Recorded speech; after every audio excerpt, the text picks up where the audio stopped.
Hi, I'm Joseph Fung, co-founder and CEO at Uvaro, and you're listening to the S.M.E Stories podcast. You are now listening to the next great small business podcast. Welcome to the S.M.E Stories podcast, where it is all about small businesses in Canada. And here's your host, Ken Alfred. Hey everybody, thanks for downloading the show. We had a great episode today with Joseph Fung. Joseph is the CEO of Uvaro, a tech sales career accelerator. A little bit about Uvaro. The Uvaro Tech Sales Training Program has helped hundreds of people upgrade their careers and step into technology. Their graduates land roles within 17 days of graduation on average and prove to have about 2.2 times the increase in their income. So it's a very interesting program. I'm looking forward to hear more about it. So a little bit about Joseph himself. Joseph is actually a University of Waterloo computer engineering graduate. He's a 5-time technology founder and CEO with multiple successful exits and speaks frequently on the topics of sales leadership, diversity, and corporate social responsibility. So we're going to have a very interesting episode today. I think we're going to have a lot of great stories from Joseph, so sit back and absorb. All right, we have Joseph Fung from Uvaro. Joseph, how you doing, my friend? I am doing well. Thanks for having me on, Ken. I'm looking forward to the conversation today. Absolutely. Same here. Same here. So I can tell with all stories here, Joseph is a serial entrepreneur that's going to give us a lot of education on what we can do here. And he has a really interesting company called Uvaro. So Uvaro, what's your story? Uvaro is a career success company, and people always wonder what that means. Like, what the heck is career success? But I think our mission speaks well. We want the world's professionals to have more fulfilling careers from their first job to their last. And we do that with a combination of like just-in-time job training, job matching, and then ongoing career coaching. And so we get to see people launch amazing careers every day and play a small part in their journey towards success. Oh, that's great. And like I think we just talked about just briefly though. So this is all for not just what your program actually does. It's not just for the average person wanting to start their own business, but if the people for some reason they say, oh, I just want to grow within my own, because I guess it's always that what you know, who you know kind of thing in terms of, oh, I'm going to be stuck in this job. If I want to move up, I don't know how, or how can I best present myself, or how can I quote unquote sell myself? Because as much as people sometimes cringe when they hear sales, they're like, oh no, is this going to be another used car salesman kind of sales program where I'm going to be like, doing something, or just something that they can actually apply in almost everyday life, not just for business or for the work, right? Totally. You're absolutely right. So kind of laying it down, most of our members, about 3/4 of them, go on to sales related roles, most often at tech companies. But that desire to have a fulfilling career extends way beyond simply sales professionals. So we have entrepreneurs, we have executives, we have people that are in career transition, we have the full gamut. And I think the part that's so powerful is that we didn't think about it just as hey, what job do you want? Or what training do you want? We think about the whole gamut of career success. And so we help you provide that, help you by providing that experience, the coaching, a community of peers, and then the tools to make it possible. One of our members put it best. He's like, I came into Uvaro and I wished I had one of those networks from like a Harvard MBA. And I realized I've got something just like it. And if we can deliver that to people that are in everyday roles, be it in banking or in a sales role or home improvements, like that's amazing. So it's a great thing to be able to do every day.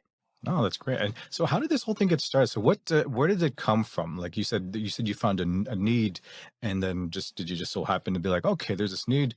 All right, let's call this company Uvaro and how to do it. So walk the listeners through how the whole process kind of started. Yeah, that's always a tough one. I'm going to try and keep it tight. You mentioned I've had the good fortune to start a couple of companies, and the steel cable that's always unified all of these is I've always wanted to create businesses and places where people can do their best work ever. I got that energy, that vibe, all of that, and a couple most recent companies. We tried to do it not just by creating a great culture, but building products that solve that. So immediately before this, we were in the HR tech space. We built amazing HR software. This company, we actually started as a pure software company too. We said, if people want to do great work, how do they get started? And most companies start off by saying, hey, memorize this manual, memorize these videos, read these docs, and now you're on your own. We built software that were AI-powered cheat sheets. Imagine you having a cheat sheet on how to do your job and it would update itself. And our best customers who use the software every day, who are hiring tons of people and were the happiest, were all complaining. Not about our software, but they were complaining about hiring people is really tough, and training people is really tough. So they were, buying services from recruiters and they were unhappy. They were buying trainers and then they were unhappy. And we said, hey, we can use our technology to try and help take the playbook you have, the cheat sheets you have, ramp people up and then introduce them to you. And so we started Uvaro as a bit of a side project to make life better for our customers. And it took off like crazy. The first course that we ran, we had 800 people apply. And then the pandemic hit and everyone wanted to change careers. And we realized, actually, this is the business. It's not just the software. It's the transformation that we deliver. So a little bit of serendipity, a little bit of being open to that side hustle, even at the corporate level, and a lot of lucky timing and great customers. No, that's great to hear. And I don't know if listeners heard that, but it started off as a side hustle. So it wasn't like he had this, this long-term plan and then built it that way. It's just that he just saw a need, and it just so happened timing and everything. And now, like you said, first court, 800 people signing up. That's amazing. I bet a lot of people on that's listening right now said, I would love 800 clients right away. I'm like, well, it's not that easy, obviously, but when you have a good product or service, you attract the right kind of client, right?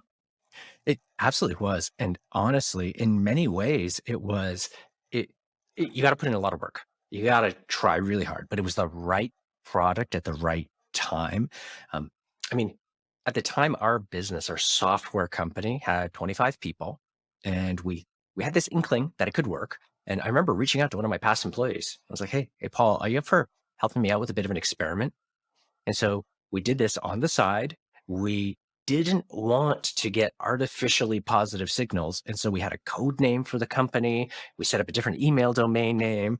Our first website was sketchy as stink because we wanted to make sure the product resonated. We didn't just want people to sign up for it because they happen to know who I am or who our software company was. But yeah, like having a very rapid iterating, hacky mentality, agile approach made it very easy to learn quickly. And then we were able to jump in with both feet. Oh, that's great to hear. And so when we think of sales, we think of different techniques and different practices we should do. So in your opinion, Joseph, what are the top 3 sales practices that anybody should be practicing?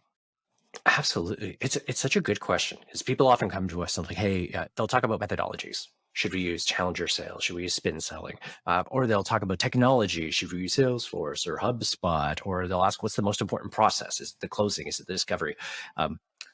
When I'm talking to entrepreneurs and when I'm talking to business owners or talking to people who are looking to get into the field, I try to kind of push a lot of those aside and get to the root of what makes a really successful sales professional. And these characteristics actually make someone a successful professional in numerous roles, just numerous roles.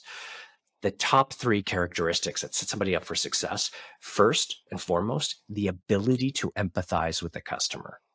Now, I don't mean they've had the same experience as the customer, but they have the ability to actually hear, listen, and imagine they're in that same boat.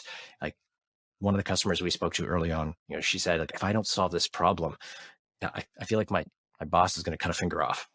I mean, like jarring visual aside, but like, jeez, that visceral feeling, like, okay, can you sit in and imagine, like, can you be that worried about this problem? It's like empathy, is number 1, and that's going to serve you in any role.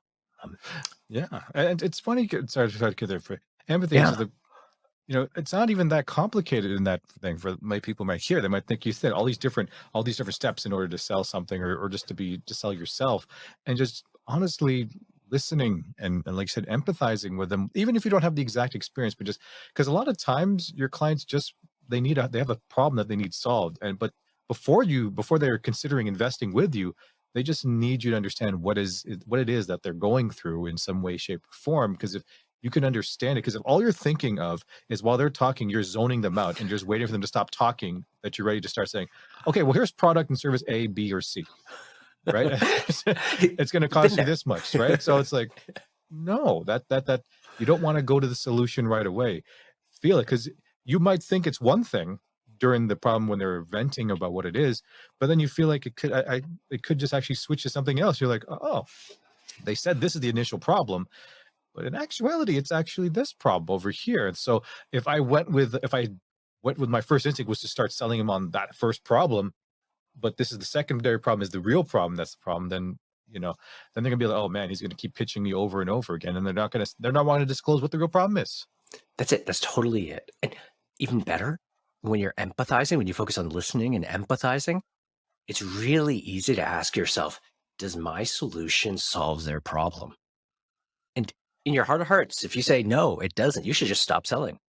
Like, go and find someone who has a problem that you solve. You're going to be a more successful sales professional. That customer is going to be happier. And there is nothing more authentic than saying, I get your problem, and I don't think our product is the right solution.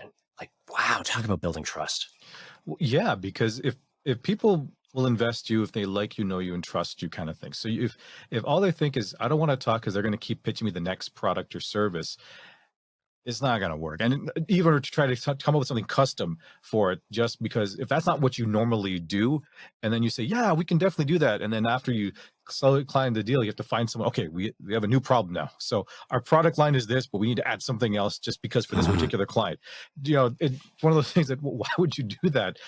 Focus on really rolling out your product or service in the most efficient way possible, versus if everything is custom to that effect, that every single client is every single custom thing, you're going to spin your wheels and you're just going to burn everybody out, because then you're not going to have any stability, right? So next question I want to find is then, so a lot of people, when they do startups, they're thinking, all right, they just want to start their company and start, selling the product or service, whatever, but they don't really have an idea of culture. So in your opinion, Joseph, what are the keys to defining and scaling a successful startup culture?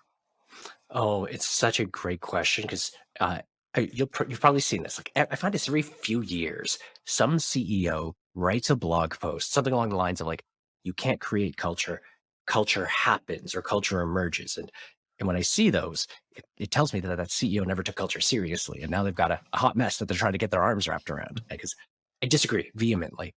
You can absolutely define and create culture. Um, the hard part is starting early and starting with the right open mind.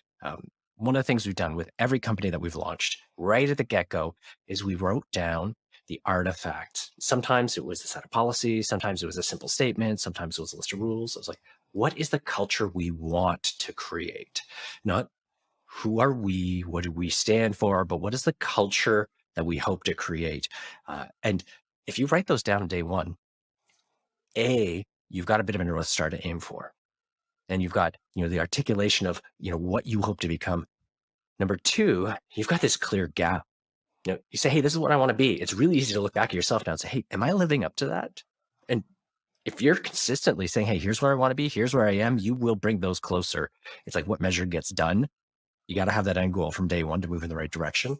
But last but not least, you're giving every team member you bring on board the flag they can wave. The issue is if you don't write it down, they're going to just pick up a flag and wave it.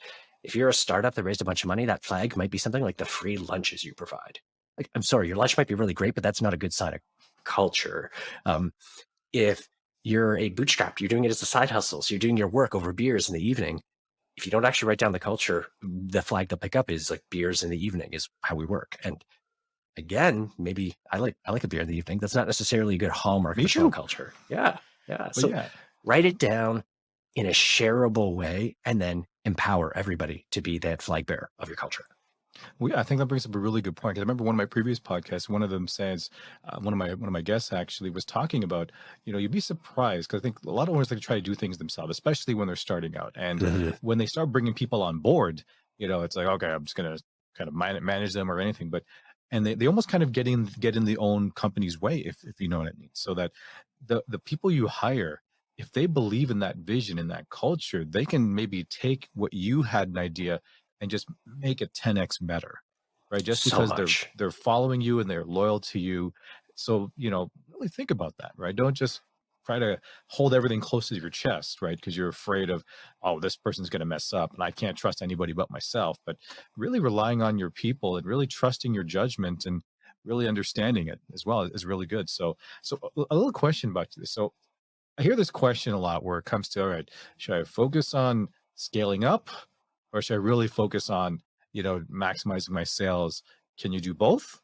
Or what would you do if you're a new startup? What do you think should be the focus? I think the right way to think about it is that every great startup, every great company really is a two-engine plane. It's like building the product or the service that you're selling and then selling it. If you don't have both engines running, that plane can't fly. Maybe you can get by, you can glide, you can land safely, maybe. But if you really want to soar, you need both of those engines going. So I would always start with that selling and that customer side of things. Because when you start a company, the part that's so hard, and I say this having fallen into this trap multiple times, when you first start a company, you've got an idea of the problem you solve and the way to solve it, but you're wrong. I've been wrong every single time. And the way my customers use my product is different than what I expected. The problem it solves is different. The right solution is different. So you have to change features. So your job is you got to shorten that learning time. And you do that by selling, by going and talking to customers. What's your problem? Here's how I think I can solve it. Is that good? And all of those are invaluable data points, and you'll just move faster. Wow, that's interesting to hear. So you've been Uvaro is how old right now? Like you guys have been around 2.5 years. 2.5 years. And how big is your team that you have working on it right now? I mean, as much as Yeah. we like to say that Joseph is running everything, I'm sure he has some help. Yeah. So we are 60 people full time. And on top of that, our instructors and our coaches are a network of contractors, and there's about another 20 or so there. Okay, pretty good. And so what kind of sales or growth do you expect to see in the next year or so? Like, do you expect to see a massive amount, incremental growth? How do you see it? We've been roughly tripling each year, and we expect to do about the same over the next 12 months. Oh, triple. Great. It, it is an intense, crazy time. Yes. Yes, that's good. And what about plans for expansion? Like you said, you have right now you have about 60-ish or so. Are all these remotes? Are these kind of hybrid workplaces? You have a physical location? Are you looking to do that? I love the question because it's been such a journey for us. When we founded the company, yes, we had a physical location. We're in Canada, Kitchener-Waterloo. When the pandemic kicked off, we pivoted from being a remote-friendly company to a remote-first company.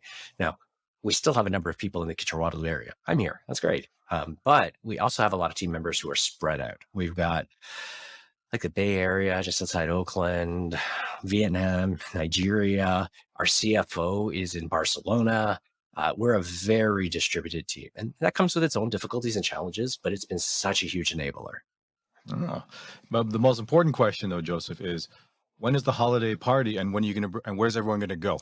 Where is are you going to go to Waterloo? You're going to go to Barcelona? You're going to go where's the big team luncheon together? It's such a fun question because we do things differently. We don't actually do a holiday party. We do a birthday party. One of the Oh, being a remote first company, we have such a diversity of backgrounds, ethnicities, faiths, everything. And so saying, hey, we're going to do a holiday party, it's kind of elevating one above others. Even if you make it non-denominational, the time of year is it. And the reality is if you're doing something in person here in Canada, something in the December time period, everything's, expensive and the weather's crap. So yeah. we celebrate our company's birthday, which is in June.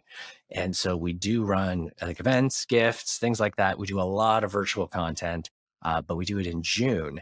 And that way it's tied to the company and the team and the people around us, not just to a specific calendar date. The company birthday.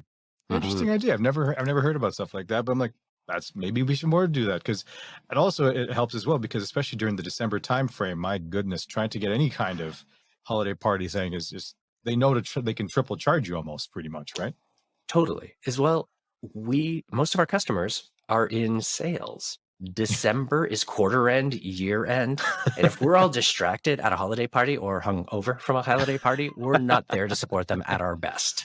So Yeah. that lets us focus on make sure we support our customers in the right way. Interesting. So now with this diverse workforce that you have right now, so what are the kinds of expenses that you're probably seeing then versus some other companies that whether they're brick and mortar or they're fully remote, like they use that guys have to go through running something else like a global operation almost. It's interesting. There's a lot of people look at the obvious cost savings, like we don't have rent, we don't have facilities, so it's true. The reality is that you make up with that. You've got a lot of travel, so that's a very real thing. We need to invest in people's home office environment. Some people are fortunate enough to have some dedicated workspace. Others don't, which means that sometimes we're paying for co-working space, we're paying for equipment at home, sometimes even minor renovations.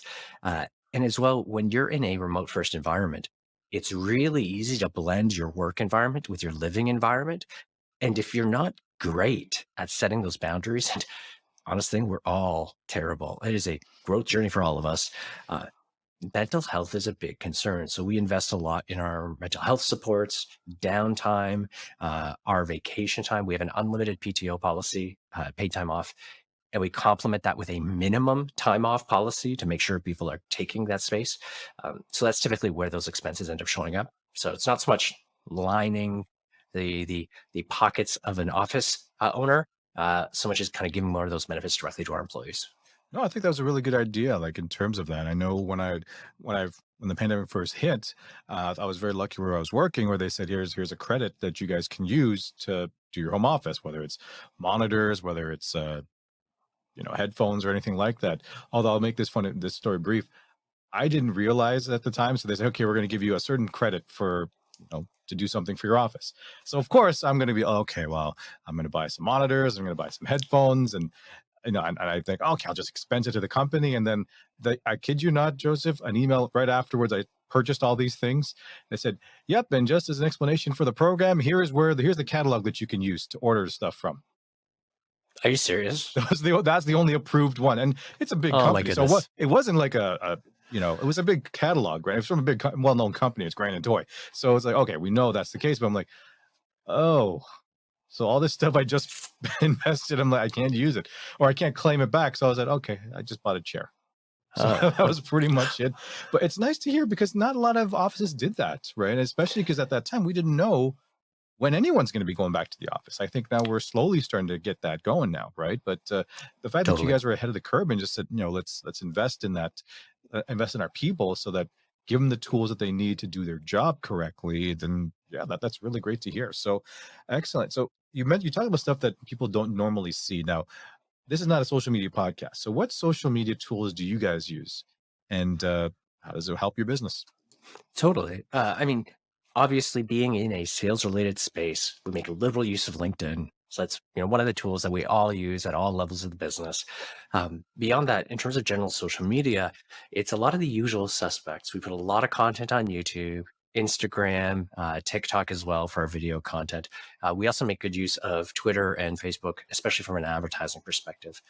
Um, in terms of that impact on the business, first and foremost is lead generation. A lot of our members find us through search and social. So social media is really critical on that. But most importantly, we use it for strategic purposes as well. Like when we're considering new courses, we're considering new offerings, we're looking for experts to bring in, we leverage social media for that. So a really good example, we are uh, am I allowed to talk about this? Yes. We're launching a new account executive program. And one of the ways that we brought in like instructors, peers that were kind of making those connections was reaching out to our network on Twitter, on LinkedIn to validate curriculum, content, employer partners. And so we use it for our strategic planning as well. Yeah, LinkedIn is actually a tool that not a lot of people have considered. I never really considered at the time as well. But the funny thing is, I've landed a few like side gig projects through LinkedIn just cause, right? And I'm like I mentioned to some listeners here, but aside from this podcast I'm doing right now, I also do voiceover work, and I found a client just through that, where I'm just narrating their YouTube videos. So I was like, wow. And another thing that this one won't be released a little bit later, so we'll see if this happens or not. Where I'm in discussions with another podcast that wants me to be a co-host for them, and it's basically about the Toronto Blue Jays, right? Hmm. So between you and me, Joseph, I am a casual fan of the Toronto Blue Jays. I want them to win. I remember them back in 1992, 1993, where they actually won the World Series. I don't know if you follow baseball at all, but I'm just a casual fan. I listen to their podcast, Joseph. Yeah, they're pretty much a hardcore fan where it's like, okay. And I laid it out. I'm a casual fan. I'll try to keep up with you guys just for that, and we'll see what happens, how that goes. But all this stuff was through LinkedIn, which I was at the time I was always thinking Facebook or Instagram or like you said TikTok and all this sort of thing. But LinkedIn is not a bad tool actually. It's a lot of opportunity there. All of these social networks, one of the things I love most about them is As much as there can be a lot of noise, there can be a lot of crap and a lot of distraction. There's genuinely people who want to help out. And for me, I found Twitter and LinkedIn to be great places for that. I'll share another story because we're talking about sports. For me, getting into sports, I'm a Raptors fan. I love F1, is a very new thing for me. Like growing up, I was never into team sports and I just didn't get it. As we got into selling to sales teams, there are so many sports analogies in the sales environment. Like it is just terrible. You can't walk 10 feet down the street without bumping into a sports analogy.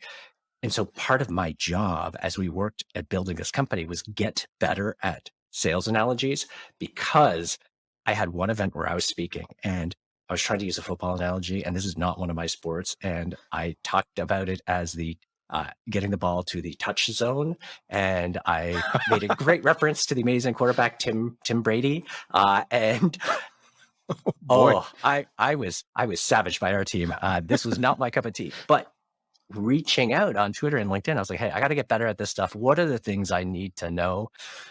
Oh man, the number of people who offered amazing podcasts, amazing references, articles. And I don't think I would be as much of a rabid Raptors at F1 fan as I am now if I hadn't actually reached out and admitted this is something I need to get better at.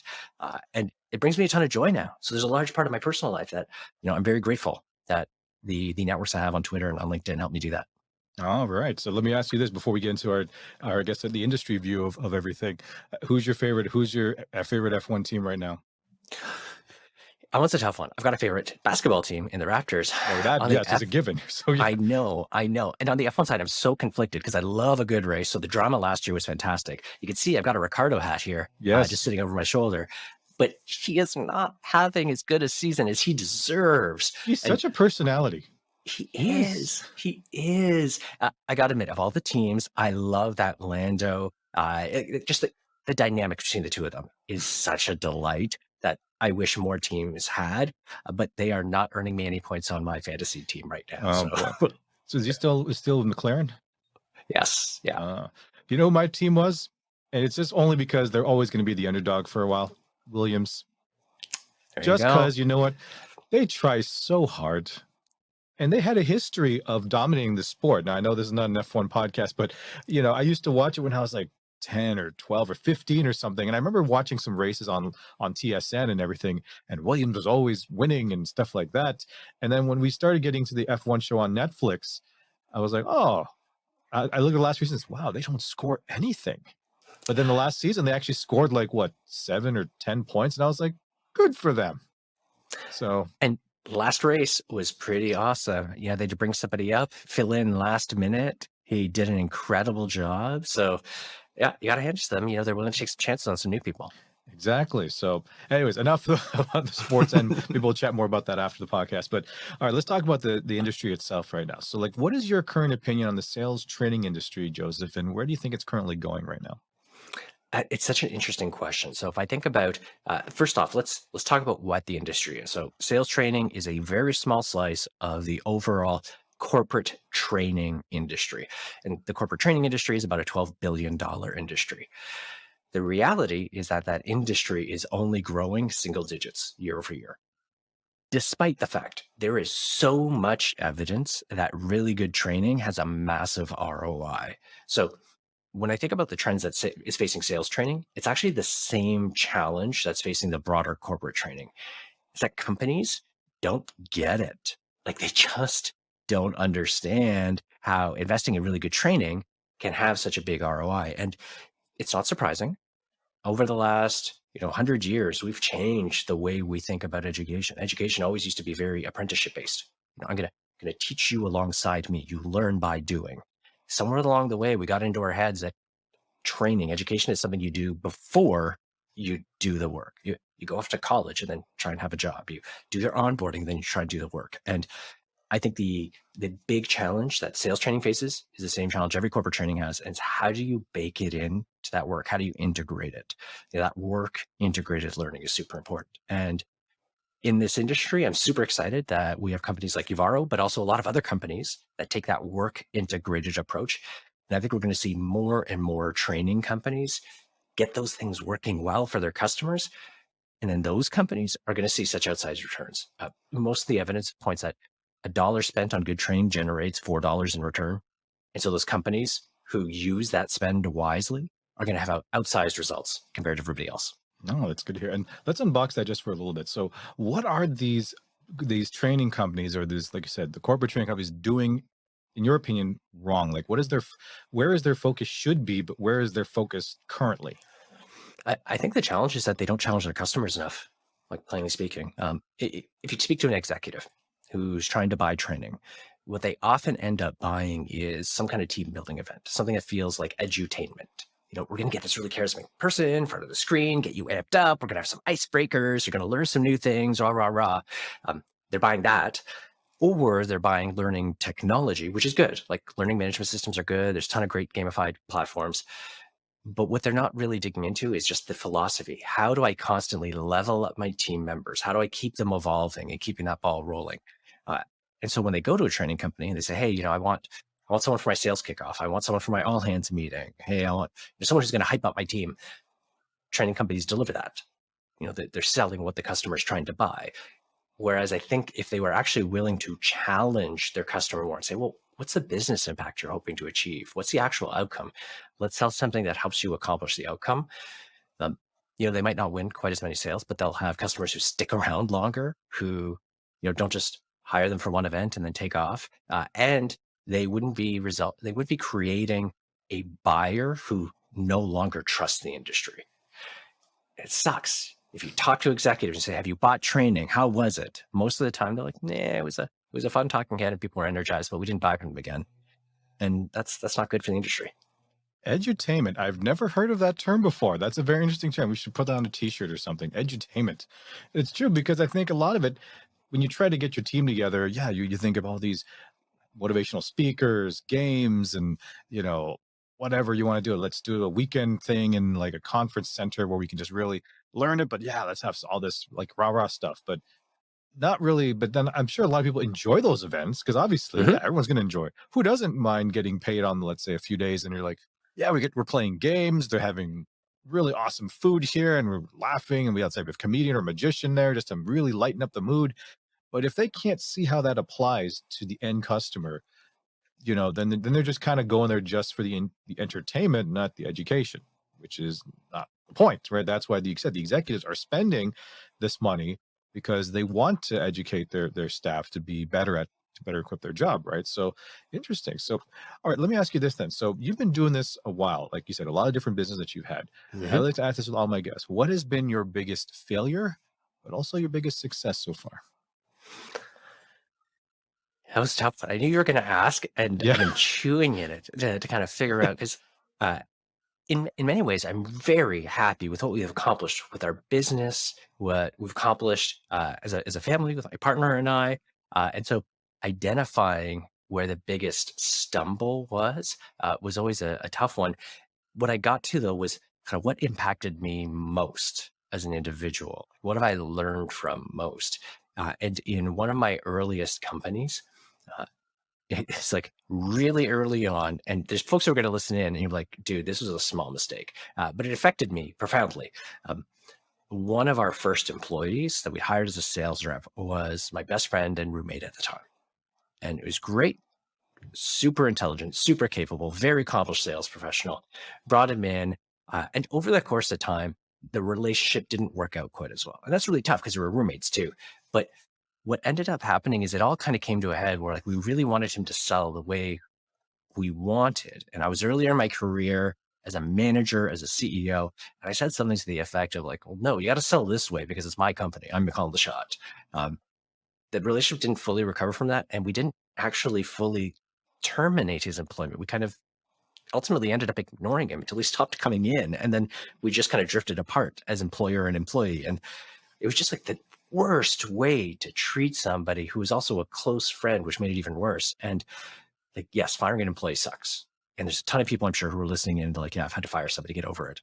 But I did it badly enough. And I realized reflecting on the process that it was me, not him, that it's really helped me influence the way we grow our cultures and our teams. And I think it's important that leaders can be honest with their flaws and their mistakes. Even if it was for a comparatively small deal, if you can learn from that, I think you can have a profound benefit. Oh, that's great. And what about biggest success? Honestly, I think being really candid with ourselves about whether or not we should sell our last company. Like, it's really interesting. At the time that we sold it, our investors didn't want to. They didn't think it was the right thing. We had some employees and some executive team members who are on either side of the fence. Uh, and we were lucky enough to have a couple of options, like raise money or sell the company. And we looked at very candidly what we thought was going to happen in the marketplace, what was going to happen in the industry, what was the kind of eventual outcome. And we were able to make a choice based on what we thought was the best outcome for our customers and our employees. And that, I mean, we're so lucky that we had that opportunity. But I look back at it now, and the company who acquired us, they've grown that location to 300 people. I look at the people who were part of that team, and they've gone on to have amazing successes that they may not have if we tried to keep the company independent. And I'm really glad that we ended up making that decision and letting somebody else run the company and take it to the next level. Well, that's really interesting to hear because I think for a lot of, like you said, small business owners, like ourselves, a lot of us don't think about the end state of once we're ready to either move on or get out of the business. I think a lot of people say, "I'm just starting. Why do I need to think of the exit? Right? Mhm. Why should I think about an exit strategy? I want to really grow this thing, be the next, millionaire, or billionaire, or maybe I just want to grow enough that I'm making just $100,000 and I'm good. I don't need anything else." But it's interesting how you talked about that. So do you have I know it's kind of going to be different depending on industry, depending on product or service, but is there any kind of guidelines that helped you make the decision whether it was better to stay with or sell off? There's all the easy things, and I'll start with those because they're easy, and I did them. It's like, what is the current value of the company? What's my equity stake in it? If we sell it, what's my equity stake? What's my team members? If we raise 3 or 4 more rounds, what happens? Like all the math. There's that. That's easy. Uh, the second thing that is the obvious one is like the culture alignment. Like, hey, what is the culture I'll build if I keep it independent versus the culture that'll emerge if we sell it? That's harder, but it's an obvious thing. The thing that we did that was different, that I'm super grateful for, and I encourage every entrepreneur to do this, is we asked ourselves tough questions when we founded the company, and we gave ourselves some strong commitments. So um, at the time when we founded our last company, what was going on in the Canadian ecosystem was a lot of US companies buying Canadian companies and then taking them south of the border. That was just happening around us. We made a commitment to our team that we wouldn't do that. We would not like sell the company and move it states. Like, so if you're going to work with us, that's one of our commitments. We made those commitments early on. When we were getting ready to sell the company or raise money, one of the things we realized was to do this independently, to get to the next milestone, I'd probably have to move south of the border. We'd probably be investing in our US office like 4 or 5 times more than in our Canadian office. And even if we never asked anyone to move, the heart and soul of the company would feel like it moved south of the border. Whereas by selling the company, even though we sold it to a US owner, the mandate was grow the Canadian office. We grew it from 16 people to 200 people over 3 years. Like huge investment in the team, the culture, the people locally.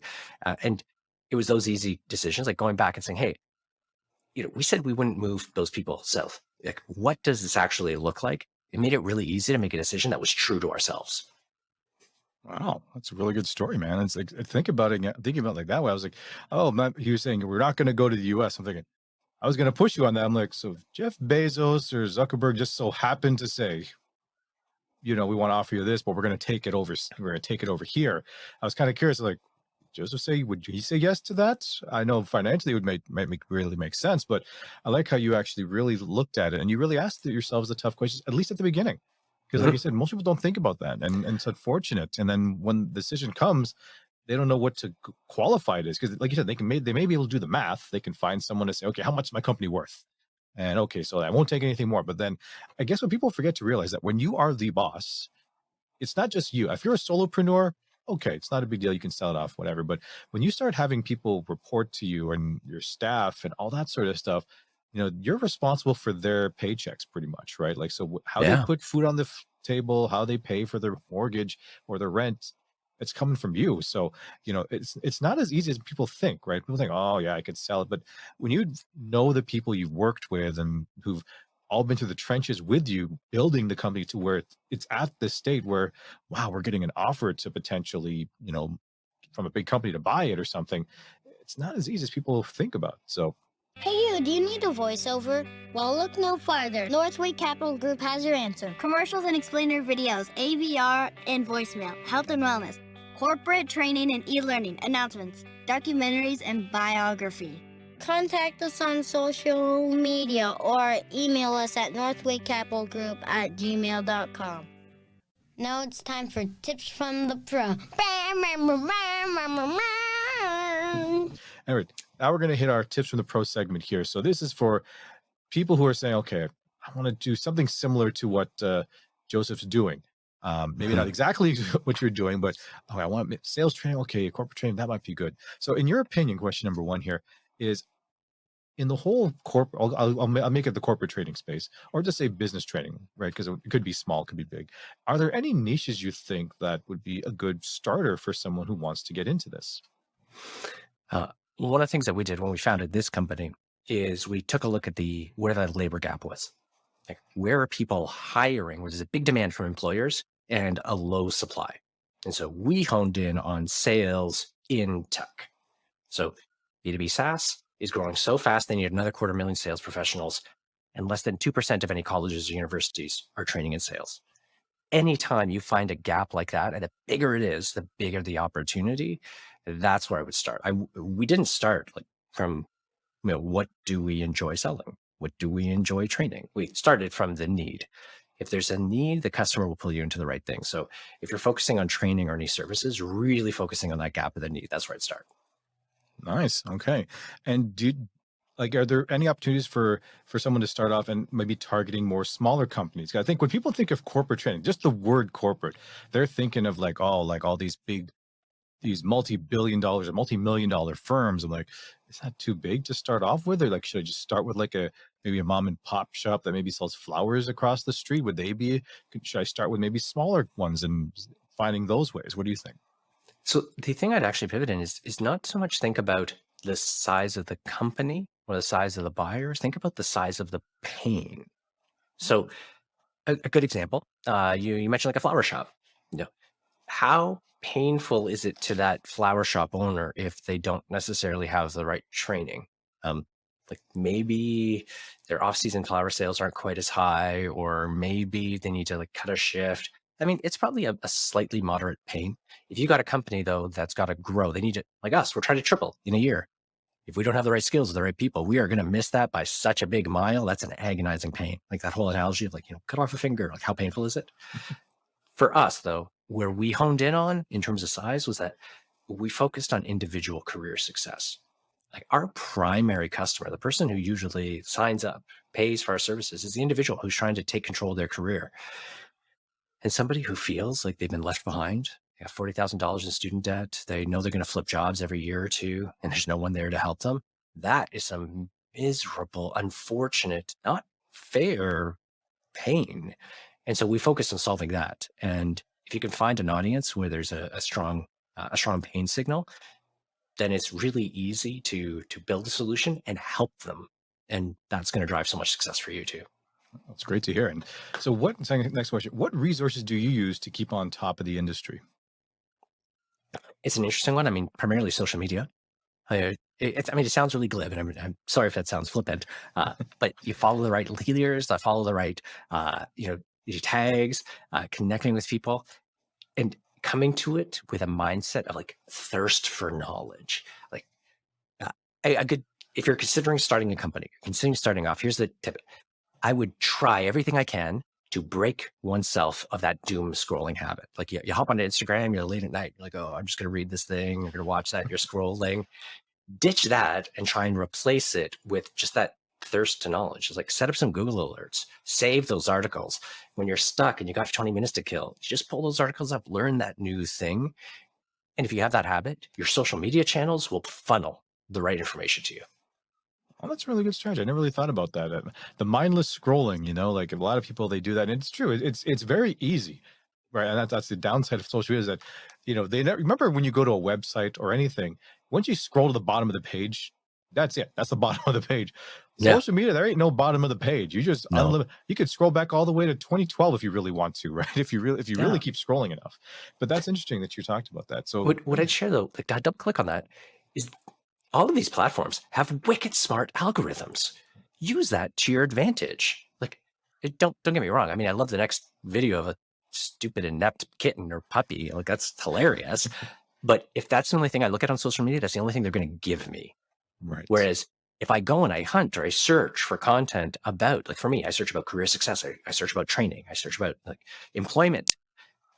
Just on the weekend, in my Twitter feed, what was recommended to me was an article for an incredible pre-funded opportunity to sell more product into one of the states. And that wouldn't have happened if I hadn't trained the algorithm that I care about that stuff. So yeah, get on it. Interesting. All right, next question here. So when you started your firm, is there any other, like, I guess, insurance that you guys need to wear aside from like WSIB and all that sort of stuff? But for when it comes to sales or anything like business services like that, is there any special insurance for that?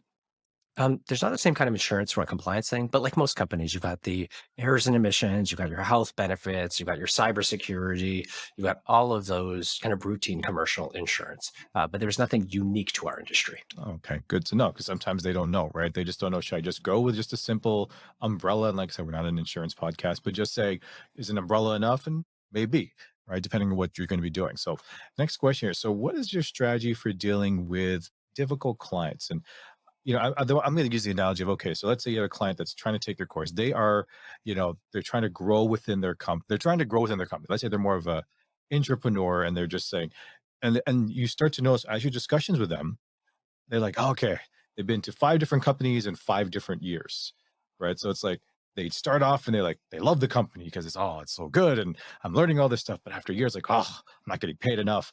Oh, I don't like the politics.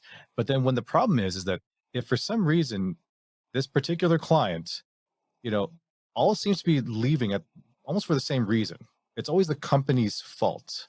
Have you ever had to deal with someone where it's like, okay, you need to take your own responsibility for why you're finding dissatisfaction in every single company that you're working for? Because eventually, maybe that odd one will be okay. It's a bad company, but if you have 5 in a row, 3 in a row, 8 in a row, you're like, are you sure it's the company? Uh, so the example that you painted, we haven't had that exact one. Okay, And part of the reason is our methodology is it kind of tackles some of those things heads on. Like, perfect. um, so number one, first off, most people when they graduate from college or university, 3/4 of people take a job far from their field of study. And I'm sure, like myself, you, people listening in, it's the same thing. It's like, well, I studied X and I'm doing the Y. Like, why the heck did I do that? Like, yes, that happens. But that's a really good piece of evidence that we're doing something wrong, like as a society, where there's a spark of interest, of passion. Like, I want to go be a kinesiologist or a scientist, and I'm working as a bartender or a flight attendant or something different just to make ends meet.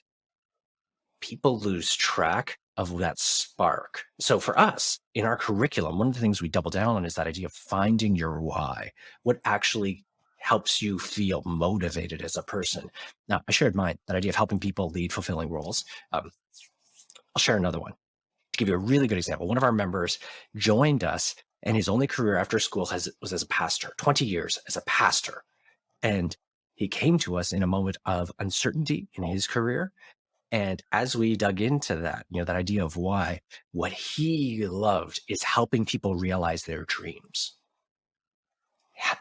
His self-description, he's like, I would love to be a defender of dreams. And when we helped him find work with a company that sells tools to entrepreneurs to help them do things they never could before, help that entrepreneur get more out of their time, he realized every single day he's helping these entrepreneurs build their dreams. And he feels so fulfilled in that work. And so that challenge that you described, that idea of like, well, it's not me, it's them. Oh, but it's really me. Let's help them navigate that. If you can actually help someone identify what are the things that are their intrinsic motivators and then help them aim their career at the right place, those challenges don't often happen. Yeah, I mean, because I think for a lot of people, they follow the name. So whatever industry they're in, they know who the biggest players are. So they feel like, okay, when I graduate or if Totally. I have to go after the biggest names. But like you said, if it just doesn't jive with your intrinsic value of what you really think it should be, I think they almost want to do it just for the sake of putting on a resume, Mhm. right? Just say, oh, look, I've worked with all these Fortune multi-billion dollar companies, Fortune 500 companies, and that's why you have to pay me so much money. But if you are miserable the entire time, doesn't mean that doesn't make any difference, right? Because at the end of the day, it's you. Because I remember there was a time when I used to work before, and I would always, there's one I had a really bad boss, and I was like really upset. And Mm. I remember and the thing is, parents seem to know when their children Yeah. are upset. Even if I say everything is fine, they said, "Ken, you seem high strung." Yes, I am high strung, right? And same with my wife, Mrs. K. She notices when things are wrong, and I remember she was saying, "Okay, you just gotta." Their thing is you got to ride it out. And I Mm. looked at my mom and in loving way, I said, "Mom, I appreciate that. But, you're retired now. I still have another, 20, 30 years or 20 years before I can retire." Right. So it's easy to say. And loved ones are, they try to help out. Because who's going to tell them, you know what? Yeah, quit. If you're a parent, quit that, stable job you have. It's Throw that away. it's But that's not what the parents are going to do, especially if you're from a culture that's very, you got to find that 9 to 5 long term, whatever it is, right? So it's funny when you think about stuff like that. it totally is. And what's so funny is today, right now, when people go on a career journey, they they try to pick up some education from their school. They go to advice. They go to Reddit. They go to their parents. They try to find a job that's posted. So they go to Indeed, or they try to network their way. So they use LinkedIn. We really do aim to be that kind of one stop shop to help people with their journeys. And what's so fascinating is that when people get to those moments of crises, it's like, hey, when you're in that last job, you're stressed out or you hate your boss. People get all that self dialogue. Is it them? Is it me? They're not appreciating me enough, or whatever it is. And if you can actually help people go back to those basics, that motivator, and realize like maybe it's not the company. Like the company's doing the thing, and my role lets me do the thing that gets me motivated. But the communication dynamic of this boss is what's driving me nuts. You can tackle that. You don't have to throw away the whole career journey. Or Yeah. vice versa. Like you're saying, my boss is amazing, the company's good, and I'm just not feeling fulfilled. It's not delivering the right thing. Then you're making a decision on the right factor. Yeah, no, it's true, right? And I remember one of the things that stuck on me. I at a major consulting firm that I was there for about almost a couple of years. I remember interviewing with the director. He's like, "Okay," they said, "Ken, you should not be in this role for the next you should be in this role for 2 years max. If you have not moved on in 2 years, whether it's move up, move sideways, either we failed you or you failed you." It's one of those things, right? So very interesting to hear that stuff here. So, but let me ask you this now. I'm almost done with this tips from the pro second. So, what has been the funniest story you've had running your companies? Oh my goodness, the funniest stories. Well, keep it family friendly there, Joseph. Just making sure. Yeah. Okay.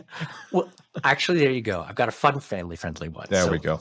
our company's journey is, interestingly enough, not a family company, but also kind of a family company. So with one of my previous startups, one of the people that I hired early on was my youngest sister.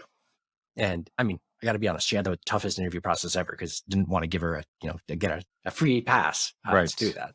Um, so she's also one of the co-founders in the company. Uh, During the course of this company's journey, our middle sister, the one who's between us, was going through a career journey and ended up being one of our earliest members. She's now actually one of our instructors. So we have 3 siblings in the company. What's really funny though is periodically it happens with new employees, with new customers, because we try to keep family out of it. We don't bring it up. We have very different roles. And because we have different last names, people often don't realize. And then it'll be in a live call in front of customers or peers where you see suddenly someone gets that aha moment. They're like, oh my goodness, you're related. And it happens every month or two. It's like, and it could be with an investor, with a customer, or on a podcast. And we're not going out of our way to hide it, but it's just this moment of astonishment and realization. And always the person at the other end doesn't know how to deal with it. And I gotta admit, we're probably not the most helpful in that moment, and we'll let that pregnant pause just kind of be abrupt, uncomfortable pause. So we try to enjoy it and have some good fun. Well, yeah, it's almost like if someone was trying to vent and just like, oh, you guys are all related. I was like, oh man, I can't badmouth this person now because I'm talking to the potential sibling of the boss, or vice versa, or could be anything. So that's very interesting. So, all right, let's move on to the last question before we have hit to the more fun rapid fire round here. So, how do you actually balance everything? Like Joseph, you've run so many companies, and obviously for a lot of people who want to start with anything, they're working crazy hours. So how do you find balance in life, or what tips would you give them if you had to start over again that made it so successful? I'm really lucky that I've got a partner who is very empathetic and I can have very open conversations with. Um, I don't mean she like picks up the slack or does things differently. It's that we'll actually talk about what we each need as people, and that's helpful. I'm a very introverted person. My job requires me to Really? be extroverted. Like as a CEO, I got to talk to people. But I mean, if I'm going to regenerate, I'm going to like sit in the bath and read a book or listen to a podcast and just be alone, and that's hard with small kids. Uh, but we can talk about that, and that's really helpful. In terms of maintaining that, that's a necessary ingredient. But I think the thing that's unlocked it the most for me, I got some incredible perspective from a CFO that I got to know through a nonprofit. Lois Norris, incredible CFO. She spoke about how people misinterpret work-life balance as a 50-50 thing. Whereas when she thinks about work-life balance, she wants her kids to see that she is just as fulfilled and energized by her work as she wants them to be. And I think the same thing. I want my kids to see that I love what I'm doing, that I'm energized. If I choose to spend a couple of hours working on something, I'm not regretting it. I'm not complaining about it.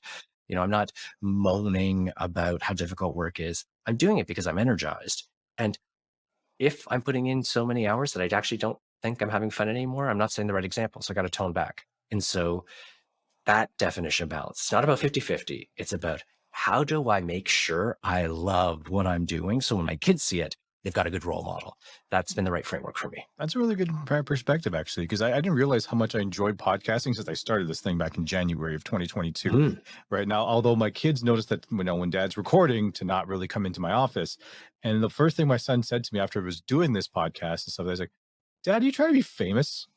I said, no, not trying to be famous. It's just that I'm enjoying doing this. And I can say right now, I could say if I win the Lotto Max or the 649 or just the lottery in general, I would still keep podcasting because I enjoy this stuff, right? This is the fun part of my job, not editing, not marketing other things, but actually talking to really interesting people and hearing their stories. That's fun to me. So, even if I retire or whatever, I'd still want to do something, even if it's just me just solo podcasting it. That still would be fun. So, but I'll make that last point. I know we're running a little time here. Is that you talked about having a great partner, and Mrs. K has actually been a really great. And I'll tell you this funny story here. Is that a lot of, especially in the beginning, a lot of couples get stretched when it comes to starting their business. And, sometimes, they don't want to upset each other. So they just hold everything in. Right. And obviously I'm very transparent. I'm like, I'm a shoot from the hip kind of guy. I said, okay, if something's wrong, you got to say something. Right. You got to, because I don't want it to fester and then we end up separating because of something we could have addressed in the beginning. So sometimes maybe monthly or quarterly, we'll have what I'll call it the B word session, where we can just say, okay, if something was wrong, let's just get it out in the open. So we're not going to talk about it again. And, there were times where we didn't have to do anything. But the funny thing about Miss K, she picks the worst time to want to talk about it. And when there's a time that comes, Joseph, is when you're lying down in bed, you're exhausted, and you can feel something in your heart. you can feel that they're upset about something. And we're like, what's wrong? Nothing. Are you sure? Yeah, we'll talk about it tomorrow. I'm like, I can't sleep. Can we just talk about it now? So it's always funny about how those things, but just really keeping that communication levels there I think is very important. So, hey, do you need an error-free website?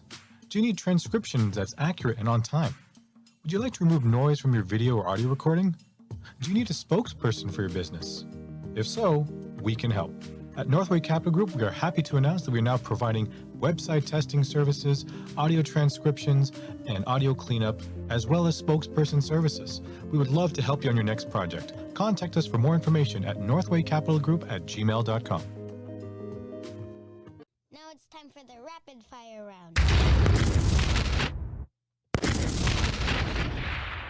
All right, let's wrap this up here. This is the rapid fire round where we're just going to be more loose stuff, aside from all the serious business talk that we have here. So, all right, question number 1, Joseph, you ready? I am. Let's go. All right, what would the 15-year-old self be thinking you'd be doing right now? My 15-year-old self would be laughing his butt off because I'm running a training company. And when I did my vocational interest survey when I was 15, the bottom of the list was teaching. My 15-year-old self would be having a riot with what I'm doing now. Wow. Okay. All right. Next question here. Would you rather wear a monitor that beeps when you're lying or beeps when you're attracted to someone? Oh, beeps that I'm lying. Yeah. Try to be honest. Something that keeps me honest about that would be really helpful. Exactly. All right.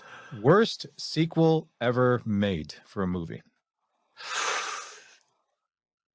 Worst and best, Evil Dead 2. Evil Because Dead 2. it was amazing, but it wasn't a real sequel. It was like a remake, but it was so good and so terrible. So yes, Evil Dead 2. Mine was Mortal Kombat. I don't know if you remember Mortal Kombat back in the day, back in 95 when it came out with a movie. That was the first Mortal Kombat movie, I think in the mid-90s, I thought was awesome, right? And that was the first movie I remember as a teenager that I went to the theater twice to watch it. So I got super excited watching it. And then I found out that they're doing Mortal Kombat 2. Oh my God. Yeah. It was horrible. Half the cast was gone. And I was like, what? What happened to all these people? That was a setup for disappointment. I'm so sorry. Yeah. Oh God, I hate that movie. But all right. You have a sandwich named after you. What's on it? And what would it be called? Well, it's going to be called Joseph Fung because it's named after me. Joseph Fung. Okay. There you go. But I'd have to go with just some incredible Montreal smoked meat, some sauerkraut. It probably really resembles a Reuben, but it's got to have something different on there because it's named after me. It's called Joseph Fung. Of course it's going to be different. There you go. Just throw a pickle on the side or something. I don't know. I know. A Reuben is an amazing sandwich. I don't know if you can make it better. So yeah, let's go with that. What bread though? You know, that's what we'd go with. I would like normally you do the rye on it, but you know, maybe some kind of like a nicer oat loaf or something. Ciabatta is always is a nice one that I like, but I don't know if I may put on a Reuben sandwich. I might have to try to do that. But okay, the Joseph Fung, excellent. All right, last question. I think you know. Oh, there you go. A good malt bread. There we sandwich. Go. Malt bread. It's firm. It's sweet. That's good. Okay. There you go. I have to go make one now and validate it. There you go. All right. So last question. I asked this to all my guests. I'm sure you're ready for this now. What is your theme song and why? When you're walking down that sidewalk, that song hits, people know Joseph Fung is on the way. Oh, Papa's Got a Brand New Pig Bag by Pig Bag. There is nothing that is going to amp it up more, and it is just always dancing right on the edge of chaos. I love that song. Oh, awesome. So any last thoughts or any advice you want to give to our listeners out there? I mean, aside from like career success is a real thing, chase your dream, go for it. There's always the room to do it. Jump in with both feet. And if there's ever anything I can help out with, reach out. I'm sure you've got the social media handles in the description and the bios. So yeah, feel free to reach out. Always happy to help. Well, throw it out there anyway. So just throw it out there. Where can people find you? LinkedIn and Twitter are great. Those are my two favorite channels. I'm at Joseph Fung on both of those. And then you can always hit us up and see any of our content at uvaro.com, uvaro.com. Oh, thanks for being on the show, Joseph. It was a lot of fun. Dude, my pleasure. This is a blast. All right. Do you have a small business story to share? The S.M.E. Stories podcast is looking for entrepreneurs to share their tales of success, failure, and everything. If you're interested in being a guest on our show or know someone would be a great fit, please contact us at northwaycapitalgroup@gmail.com. That's northwaycapitalgroup@gmail.com. Thank you for listening to the S.M.E. Stories podcast, which is owned by Northway Capital Group. Please follow us on Instagram and Facebook at Northway Capital Group.